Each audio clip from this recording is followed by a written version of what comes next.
In one of my very early videos, I think it was made in '07, I did a poem called What Love Looks Like, and it was basically me walking around this car before it was built. It was a project that I had found buried in snow in the front yard of someone who had moved away and left it, and contacted them and bought it and got it in at home, and sat in my yard for a long time after that while I was trying to establish myself. I had bought an old house that was in very much disrepair, and I didn't have a garage, but I had a dream that I'd had since I was a kid in the sandbox. I dreamed of making me an old style fenderless roadster. Just about like this, exactly like this, as much as I can tell. She might not look like much right now, but one of these days I'm going to drive this baby. This is a homemade roadster, all made out of old parts. Has a 44 front axle, 33 Chevy frame rails, 53 Cadillac engine. That's a 47 Ford fire truck cab, chopped and channeled over the frame with the roof sawed off. It's been sawed just above the door moldings. Has a 56 Buick steering column, 57 Ford steering box, 28 Dodge Dash, Dynaflow transmission, 57 Ford 9-inch rear end. This is a 57 Ford hood that's been turned into the turtle deck here. My plans are to crank the mother up and drive her with as few modifications that I have to make it roadworthy. Got a guy in California making me some headers for it. Got a short radiator and an A model grill shell to go on it. I don't know about you, but this is my idea of what love looks like. Amen and hallelujah. So she is so good right now. I am so happy with it. I pulled the piston out of the engine.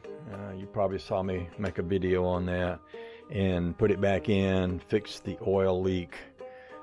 I built this shifter out of 48 Ford flathead V8 piston that was in a truck. It was down in Georgia. Bicknell Maynor pulled the engine out, brought it to me.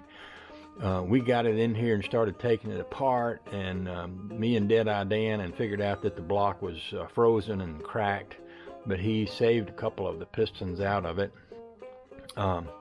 When I was young, I had a 57 Chevy with a 396 and a Hirsch 4-speed tied to a Muncie T10, and I said Muncie, it's probably a Borg Warner T10, and that thing had this feeling, this mechanical feeling, this very precise rigidity, like click into gear, click into the next gear, and it all worked really well, but it had a mechanical feel to it that was awesome. And that's the way this feels now. I had that great old big shifter that was all up in here, and it was kind of a takeoff on an old Ed Roth cartoon thing. But it got in the way of whoever was in the car with me, and it was kind of cool for a joke, but for reality, what I have now works so nicely, and I'm so happy with it. I've pulled the floorboard out because they kept getting tangled up with the pedals. In the process of doing so, I figured out that the brake-like sending unit wasn't working properly, so I've ordered one that's better.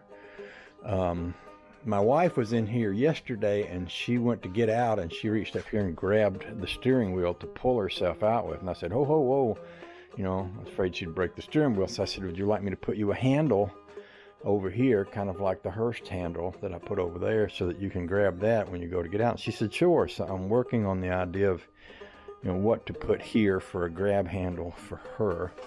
Another thing that is happening is this car has a vibration in the alternator. When this engine runs, this alternator will shiver. It'll go brrr, brrr, brrr, and I'm guessing that something is out of balance with that alternator. And I have another alternator that I bought for the Crosley, and it's basically the same as this one, so I'm going to take this alternator off and put that other alternator on here and see if that takes care of that vibration. The other thing is I put these fat tires on here because I wanted to see what it felt like with radial tires.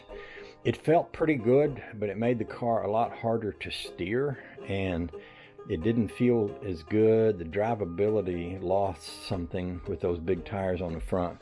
So I'm going to be taking those off and putting my green wire wheels with the bias ply tires back onto it.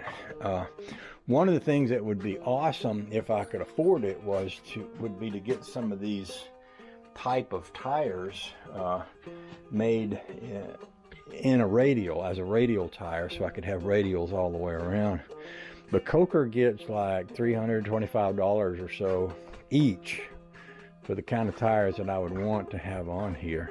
So that's out of my budget. Another thing that would be nice would be if I had a spoked wheel back here, a 15-inch spoked wheel to go with the spoked wheel up front. But those things run about $300 a piece, $250 or $300, which is, you know, you just take those two things right there, and I spent what, $12, $13, $14, $1,500, which I'm not going to spend here because I don't have that kind of money to spend on it. I do like these wheels. These are old style chrome reverse 10-inch wheels. I painted them green when I painted the front wheels so that they all matched, and I have the Chevy dog dish hubcaps, which kind of go along with the Chevy frame and the Chevy engine and everything. I guess the bottom line is I'm extraordinarily happy with the car. I have a few fine-tuning things to do with it to get it where I want it to go. But it is so nice now, so nice to drive. Trish likes to ride in it. She thinks it's comfortable. Anytime you drive an open car like this, you're going to hear all of the noise of the road, and you're going to, you know, you hit a big bump, you're kind of going to feel it when you're in a small, lightweight car this close to the road. But with that said, it's still a very comfortable car for what it is, and I totally like it. So that's what I wanted to do this morning, is come out and say that and have a quick look. And then in a little while, I'm going to pull these front tires off, put the others back on. I'm going to pull these back ones off, and I'm going to put those white walls on it because I like the white walls matching front and back better. And then we'll look at what we do after that. I just want to share that with you this morning while my breakfast is in the cooker. I'll talk to you more in a few minutes. Love y'all. By the way, I'll say this too. The weather is awesome here. We had a kind of a hot spell for a while, but that's over. It's cool. It's nice. Loving it. Hallelujah. Thank the Lord.